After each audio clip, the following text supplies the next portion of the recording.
माझ्या पोरीची लय आठवण येईल. किती दिवस झाले फोन केला रे, आज फोन करते.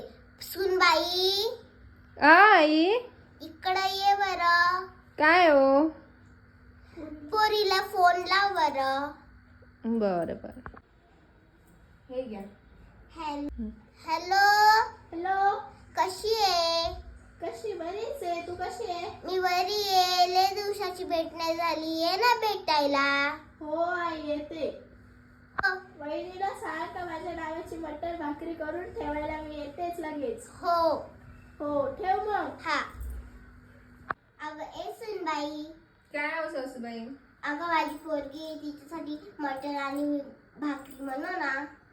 नाही नाही, मी आताच नेल्स लावून आलेली आहे पार्लर मधनं. मी माझे नेल खराब होतील, मी नाही बनवू शकत भाकरी. तुम्ही एक काम करा ना, हॉटेल मधनं ऑर्डर करा. अगं म्हणजे मी काय हॉटेलचं खाता, आम्ही 10-15 लोकांना करून द्यायचो भाकरी, आणि ते हॉटेल मधली एवढी पण चव नाही त्यांना. त्या बाई, तुझ्या मम्मीने काही शिकवलं नाही का तुला?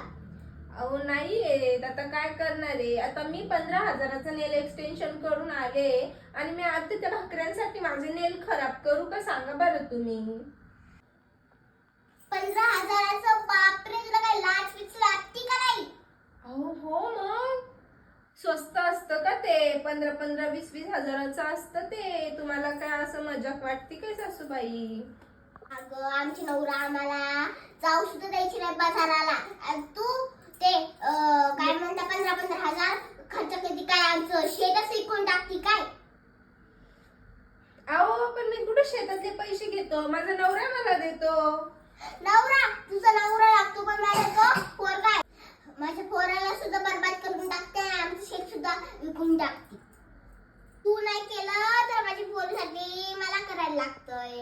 अहो सासूबाई, मग माझ्यासाठी पण 2 भाकऱ्या करा. अरे देवा, कशी सून भेटली मला ही.